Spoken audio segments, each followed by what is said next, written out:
I am Uriah J. Fields. This video consists of my eyewitness account of the Rodney King Riot that happened in Los Angeles, California. This account of the Rodney King Riot is also in my recent published book, My Soul Song by Uriah J. Fields. My Soul Song was published by Amazon and Kindle. And so in addition to look at this video, you can read what this video consists of from My Soul Song. Our nation is moving toward two societies, one black and unequal. To pursue our present course will involve this continuing polarization of the American community. This was the now famous warning of the Kerner Commission, issued 25 or 24 years ago in the aftermath of widespread urban upheavals in America. Recommendations of the report have been all but ignored. What was then the present course has been pursued, and the polarization of the rich and poor, haves and have-nots, has accelerated. Many of the poor are Black Americans, as reflected in the fact that 43% of Black children live in poverty. And a 1989 study from the United States Bureau of Justice showed that 610,000 Black men between the ages of 20 and 29, that's 23% of the total, were in jail or under supervision, compared with 436,000 enrolled in higher education.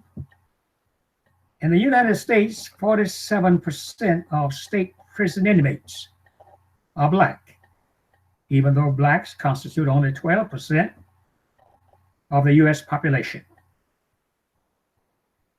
The writing that followed the Rodney King verdict, the all-white jury acquittal of 4 Los Angeles white policemen, is one expression of polarization in the American society that is characterized by the rich getting richer, yearly increase in the number of millionaires, and the poor getting poorer, a growing underclass, homeless, and poverty-stricken people. The message being heard today is, if you're poor, that's just too damn bad. If you're rich, there's help on the way. This writer lived in Los Angeles when the Watts Riot occurred in a neighborhood of Los Angeles in May of 1965. The Watts Riot lasted 5 days. 34 people were killed. Among them were a fireman, a deputy sheriff, and a Long Beach police officer. The National Guard was called and put a cordon around a vast region of South Central Los Angeles that included my residence. At the time, Watts was more than 90% Black. Police brutality, a policeman having been accused of raping a Black woman, and high unemployment were some of the causes for the Watts Riot. The Kerner Commission report on the investigation of urban riots in the United States was released approximately 3 years after the Watts Riot. As indicated earlier, the report stated, and I quote, "Our nation is moving toward two societies, one Black and unequal. To pursue our present course will involve the continuing polarization of the American community." End of quotation. 27 years after the Watts riot, the Rodney King Riot occurred in Los Angeles. I was there, and ahead is my reporting, much of which is based on what I actually experienced it during that riot. Los Angeles, a city on fire. No sooner than I had left a community mass meeting at the First AME Church in Los Angeles on April 29, 1992, after having listened to Mayor Tom Bradley and other attempting to be quelling voices plead with an angry people to keep cool and the peace, did I see a city on fire. My people were angry because an all-white Semi-Valley jury had acquitted 4 whites, Los Angeles policemen, who had savagely beaten Black Rodney King, as millions have seen on TV, thanks to a home video cameraman who caught this dastardly act on a home video. The acquittal ignited passion that set Los Angeles on fire, a fire that burned for 3 nights and 3 days.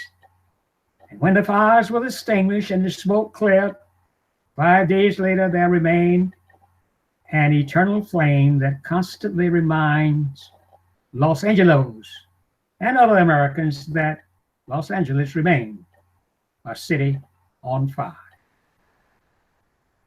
It is 1 week after the 3-day riot that started in Los Angeles on April 29, 1992. The riot followed the acquittal by an all-white jury of 4 Los Angeles policemen who savagely beaten Black Rodney King, as I'm repeating. Police officers stopped the automobile of Rodney King after a high-speed chase through city streets in the early hours of the morning. Sergeant Stacy Coon and 3 other LAPD officers, Lawrence Powell, Vito Brasino, and Timothy Wynn, struck King more than 50 times with metal batons before finally handcuffing him and calling an ambulance. The beating of Rodney King was caught on a home video made by videographer George Holliday, who recorded the crime scene. It was later shown on TV screens across the nation and much of the world. The trial of these policemen were held in the nearly all-white suburban Semi-Valley, away from Los Angeles City, not where these policemen had committed the crime. I want to share some reflections and impressions on what I have called the Rodney King Riot. Later, I will state why I believe the Black response to the acquittal of policemen should be called the Rodney King Riot. Much of the information that follows is taken from my personal journal, which I kept during the riot. I am a resident of South Central Los Angeles. It was Thursday, April 30th, 1962, about 1 p.m. in Los Angeles, when rioters fired about 20 rounds of ammunition into the appliance warehouse and retail store next door to the Mutuality Center for Creative Living, where there are also offices of the American Christian Freedom Society, ACFS, and Mutuality Warrior Corps, MWC. I am the founder and president of ACFS and founder and encouraging chief of MWC. Immediately after the shooting into the building, unfortunately no one was in the building, fortunately rather, rioters and looters broke down the iron bars across the front of the appliance warehouse, also retail store, and began looting. They took refrigerators, microwaves, washing machines, and other appliances. I stood there in front of the parking lot between the appliance warehouse and the Mutuality Center for Creative Living, looking on. I saw a police car pass by without stopping. I called out for my next door neighbor on the opposite side of the Mutuality Center for Creative Living than the appliance warehouse, who had locked his security gate and went back inside his office after hearing shots and seeing people banishing guns. Suddenly, I found myself helping to supervise the confiscation of the looting operation. For the most part, I directed traffic to help prevent anyone from getting hurt or killed. I pulled a 12-year-old boy out of the way of a car just in time to keep him from being hit by a car that was driven by a man who appeared to be drunk or on drugs. He was driving his car on the sidewalk in front of the Mutuality Center for an Appliance Warehouse, and then crossing to the other side of Western Avenue and driving down the sidewalk. He did this not one, but many times. His front seat passenger was a young woman of about 18 years of age who was drinking beer. The atmosphere was part carnival. It was as if Christmas had come and Santa Claus was passing out gifts on a take what you want or can basis. At one point, I said to the looters, "Take the goods, but don't set the building on fire." I knew that some other buildings had been set on fire after being looted. Returning to the Mutuality Center, I said something that has spared some black businesses from being torched. "This business is black owned." The appliance store was white owned. Some looters made several trips to the appliance warehouse. One person left in a car and returned with a U-Haul. About 20% of the looters were non-black, Latinos, Asians, and whites. I saw smoke coming out of the front of the appliance warehouse building, and I heard several somebodies say, "Burn, baby, burn." The building had been set on fire. I rushed inside the Mutuality Center and dialed 911, an emergency telephone number, but got no response. I took a hose and watered down the terrace. Using a ladder, I carried buckets of water up on the roof of the Mutuality Center. A brick building is about 30 feet from the appliance warehouse, which is now an inferno. I was hoping and praying that the firemen would come. The fire was now coming through the roof of the warehouse building and had leaped across the alley in the rear of the warehouse and was burning the garage attached to a home on another street. As I looked to the south, about 20 doors from the Mutuality Center, I saw a furniture store and a church building, that is, the Church of the Living God next door to it, on fire. Firemen came there, but they did not succeed in extinguishing the fires. Both buildings were totally destroyed. Eventually, 4 fire trucks with firemen escorted by policemen came to the appliance warehouse and knocked down this fire that continued to burn for another 2 days because of the nature of the contents that were in the building. The appliance warehouse was totally destroyed. Fortunately, the Mutuality Center for Creative Living was spared of any fire damage. At 2:45 p.m. Thursday, our electricity and telephones were off and remained off for 4 days. The poles that held the cables and had been burned to ashes. Perhaps it is now clear to those reading or listening to this discourse that I speak from the point of view of an experiencer, someone who was actually involved on the scene during the 3-day Rodney King Riot that lasts another 2 days before the smoke clear. As I said earlier, I am writing this record 1 week after the riot ended. Today, I join some other people who are assisting in the healing of those who have been wounded. At the Mutuality Center, we are giving away food, clothing, and sharing a lot of love. We are encouraging people, directing them to other sources of help, and responding to their questions and desperation as best we can. Even the children, some crying, are asking questions. Here are some statistics of the Rodney King Riot.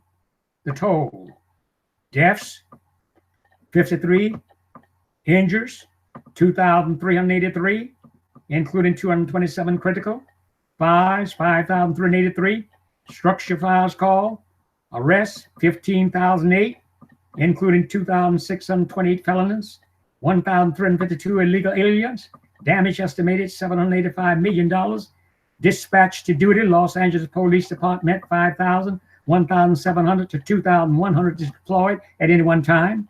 California Highway Patrol, 500, 200 to 250 officers deployed at any one time. Los Angeles County Sheriff's Department, 850. National Guard, 9,844, 2,602 deployed on the streets, 2,406 as support staff, 4,782 in staging area. Federal troops, 3,315. Army Fort Ord, 1,769, 5,078 deployed on streets. Marine Camp Pendleton, 1,544, 431 deployed on streets.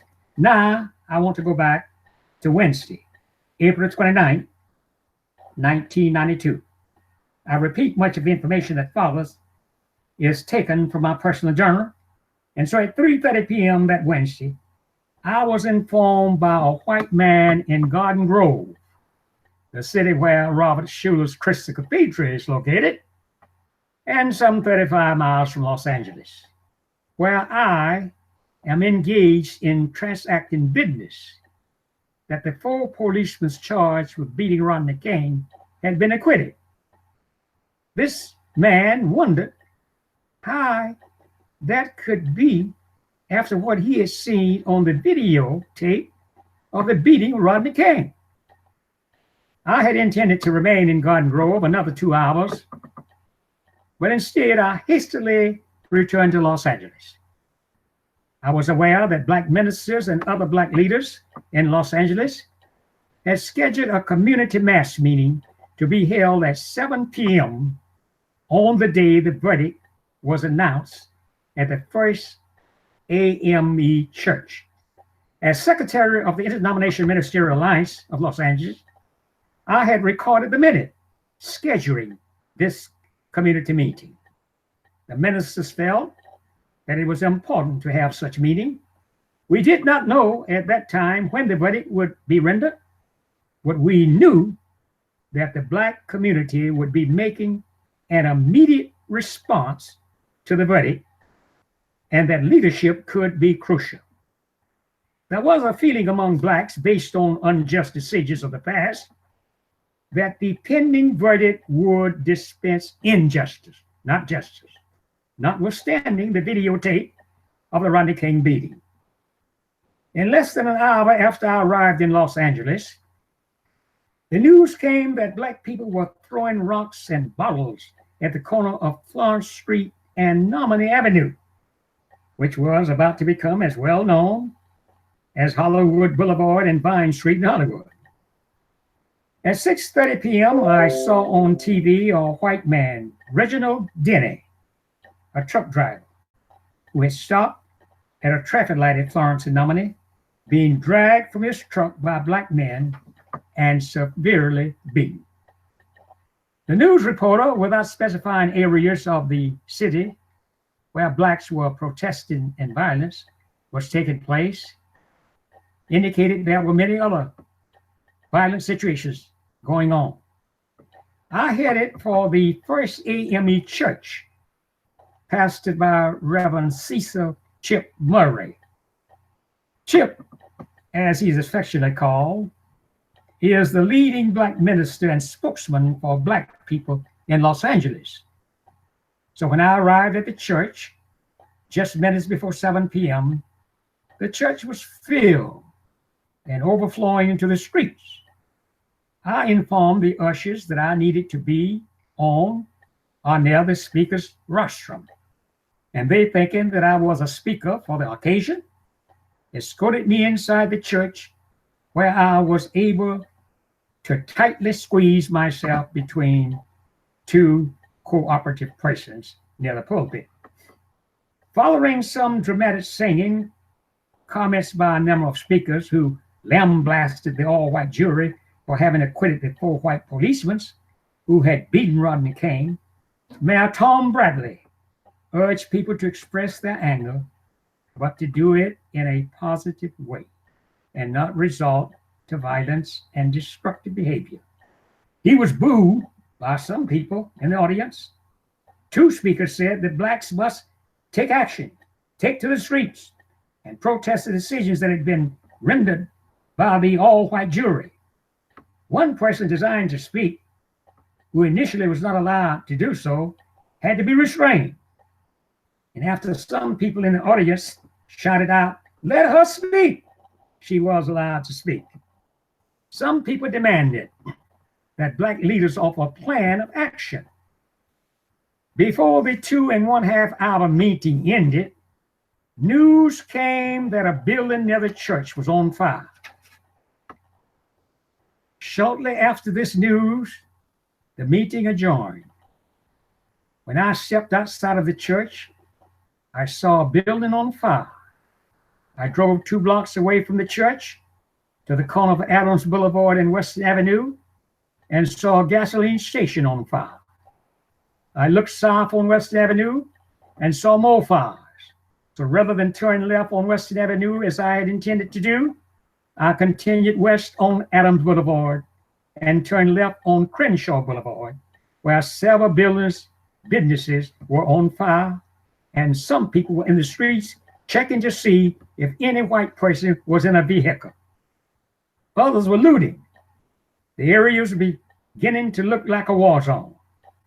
As I drove south, I felt that my only safety badge was being black. However, I could not be sure that my color would save me from the wrath in light of what was happening. Tonight, in this area of the city that is usually over-policed, not a single policeman was anywhere in sight. The same was true of firemen, who were conspicuous by their absence. Continuing, I drove about 60 blocks south on Crenshaw Boulevard until I reached Manchester Avenue. At the corner of Crenshaw and Manchester Avenue, a gasoline station was on fire.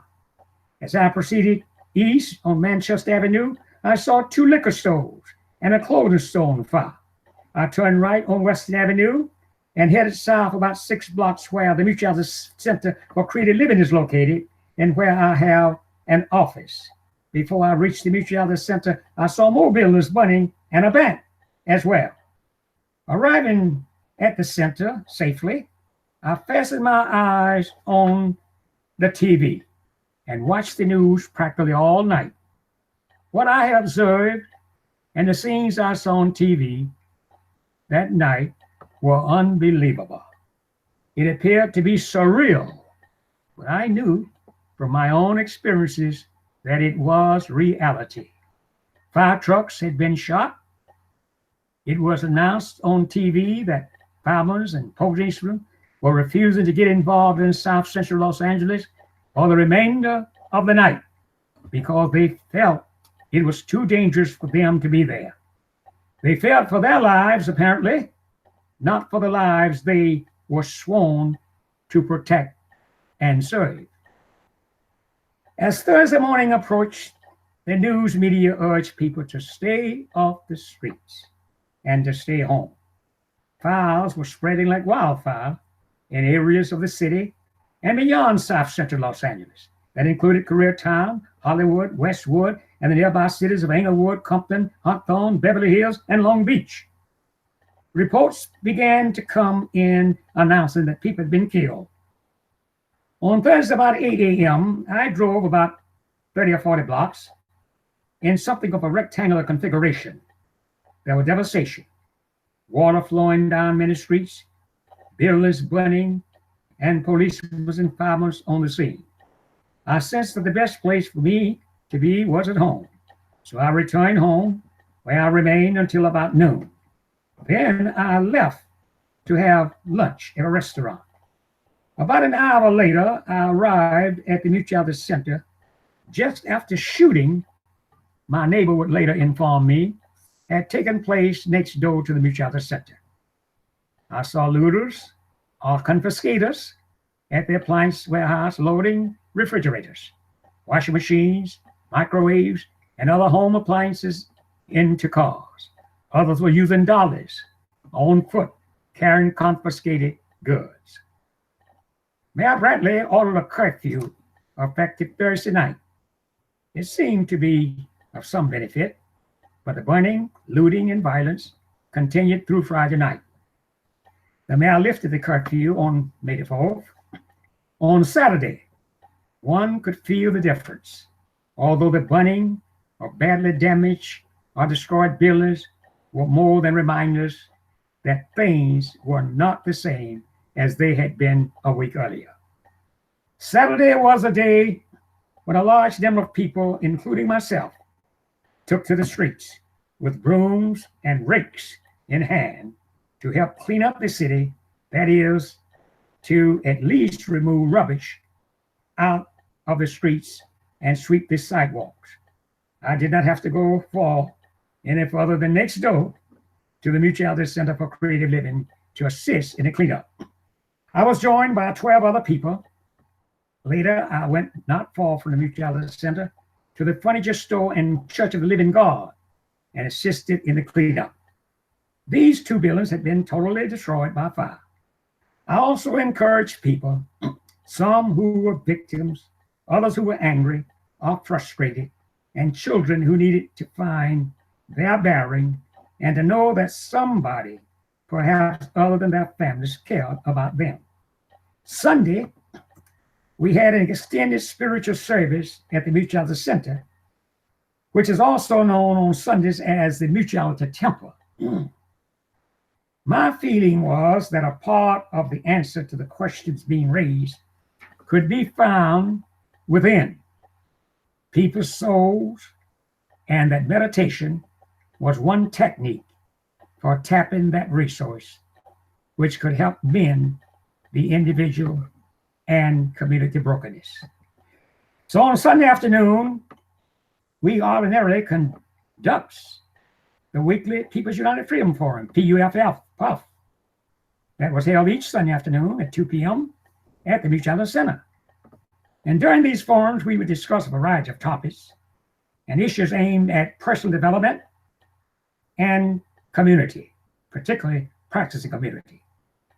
On this Sunday, the topic to be discussed is the Black response to Soon Ja Du's killing of Black 15-year-old LaTasha Holland and Judge Joyce Collins' failure to send this murderer to prison. This event had been scheduled a month before the acquittal of the 4 white policemen. Tut Hayes, who had been arrested while picketing Judge Collins' home, was the principal speaker. The LaTasha Holland case, like the Rodney King case, angered the Black community. Without electricity at the Mutuality Center, we met in semi-darkness. And during the roundtable talk back that followed, Tut lectured there were reaction to the Rodney King Riot, which became of greater concern than the Soon Ju murdering of LaTasha Holland. Emotions were high, but thoughts expressed by the participants were positive. Strong views were expressed. Prior to the meeting, I had posted a large 2-word sign on front of the Mutuality Center, which said, "The healing." And that was the spirit of my message to those attending the forum. I am the moderator of People's United Freedom Forum, and Tut Hayes is the facilitator of the roundtable talkback. However, on this Sunday, Tut was a lecturer, and John Jett, who was a frequent lecturer at the forum, was facilitator of the roundtable talkback, which followed the lecture. On Monday, politicians began doing their thing in Los Angeles. California Governor Pete Wilson, who had authorized deployment of the National Guard on the request of Mayor Tom Bradley, came to Los Angeles and promised to help owners rebuild our businesses. The former governor and now Democratic presidential candidate Jerry Brown flew over the city and commented to the media on what he saw and what should be done. And presidential candidate Bill Clinton came and did his thing, expressing empathy for those who had been wounded. On Thursday, President George H.W. Bush came and spent 2 days in Los Angeles and announced that he had ordered the Department of Justice to investigate the circumstances surrounding the riot and determine if Rodney King's civil rights had been violated. Jesse Jackson had come to Los Angeles ahead of all these politicians to weep with those weeping and to join Black leaders in demanding justice. Oh yes, the who was to blame rhetoric was being heard from many sources, especially from local policemen and Los Angeles Chief of Police, Darrell Gates. There was a united effort on the part of many local people to respond to the immediate needs of those who were victims of the riot, including the families of those who had been killed by law enforcement officers. Let me now keep a promise I made earlier. I promised to let the reader, or the listener in this case, know why I feel that the correct name for the April 29th through May 1st, 1992 social explosion in Los Angeles should be called the Rodney King Riot. What's in a name? Shakespeare asked and answered, a rose by any other name is just as sweet. But in a more or less flowery moment, he said, good name in man and woman, dear my Lord, is the immediate jewel of their souls. Who steals my purse steals trash. 'Tis something, 'twas nothing, 'twas mine. 'Tis his and has been slaves to thousands.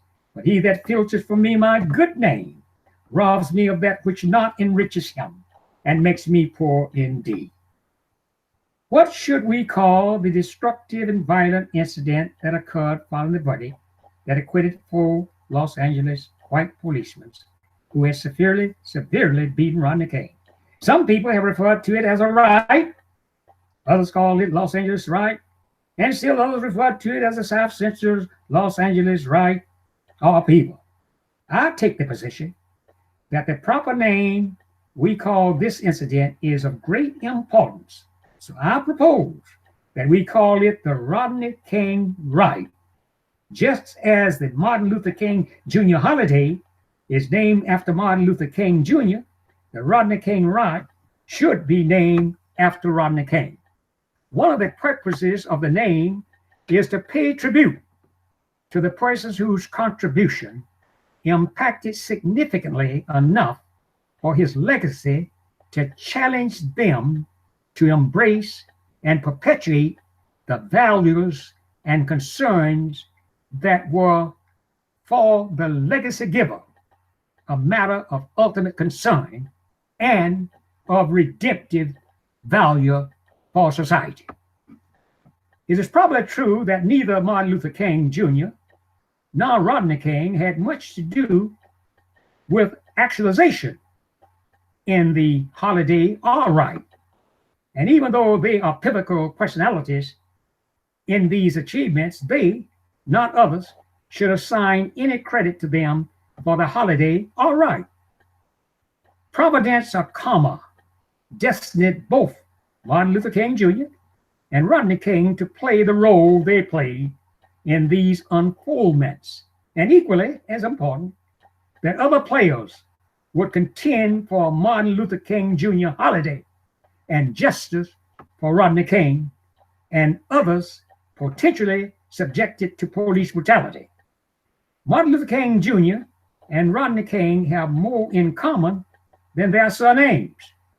Both are Americans of African descent who contributed to advancing social justice in America, although not to the same degree.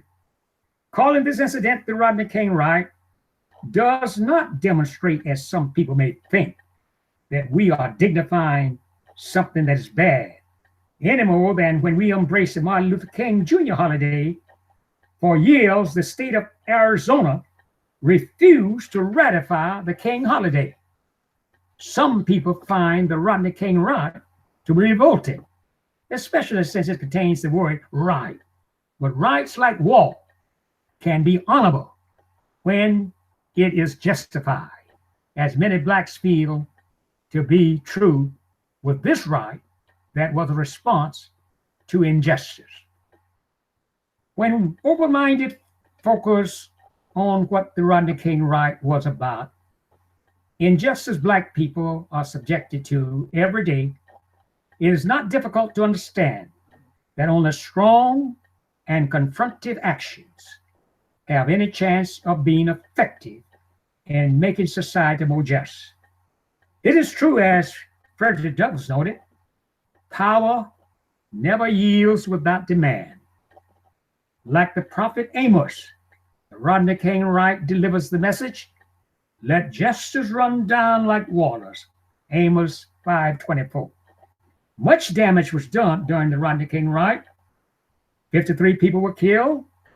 Apart from the lives sacrificed is the economic cost, although significant, is likely to be peanuts if we fail to learn the lesson that the Rodney King Riot should have taught us. Hopefully, the Rodney King Riot will be a wake-up call, and Americans will begin to look differently at America, where each year the rich get richer, more millionaires and billionaires each year, and the poor get poorer, a growing underclass, and the huge yearly increase in homelessness and incarceration. To be sure, the good that will come from the Rodney King Riot is a matter of conjecture or speculation. But what cannot be denied is that during the Rodney King Riot and beyond, some, including rioters and confiscators, were good Samaritans in the classic Robin Hood fashion. I saw them helping people who had been physically wounded and even rescuing them. Some so-called looters and confiscators lifted food from the shelves of well-stocked supermarkets and medicine from drugstores and gave them to hungry and sick people who, the day before the riot, like scavengers, fetched their food, some from garbage containers, and others writhed in pain because they could not pay for pain tablets or a laxative. Despite the brutal beating he suffered at the hands of policemen, the verdict acquitting them by an all-white jury, and the calamitous conditions that resulted from the riot, Rodney King opined with this plea: can't we all get along? A second trial ordered by the Justice Department. On April 30th, 1992, President George H.W. Bush announced that he had ordered the Department of Justice to investigate the possibility of filing charges against the Los Angeles Police Department officers for violating the federal civil rights of Rodney King. On August the 4th, a federal grand jury indicted the 4 officers. The second trial began February the 23rd, 1993, with 2 Americans of African descent on the jury. 2 of the officers, Lawrence Powell and Stacy Coon, were convicted, and 2 officers were acquitted. No riot ensued after the trial. My friends, if you'd like to read this for yourself, you can read what I have just announced on the video from my book here, My Soul Song by Uriah J. Fields, published by Amazon. Please share this message with other people, particularly young people. They need to know our history so they will be able to better work in the interest of justice and equality.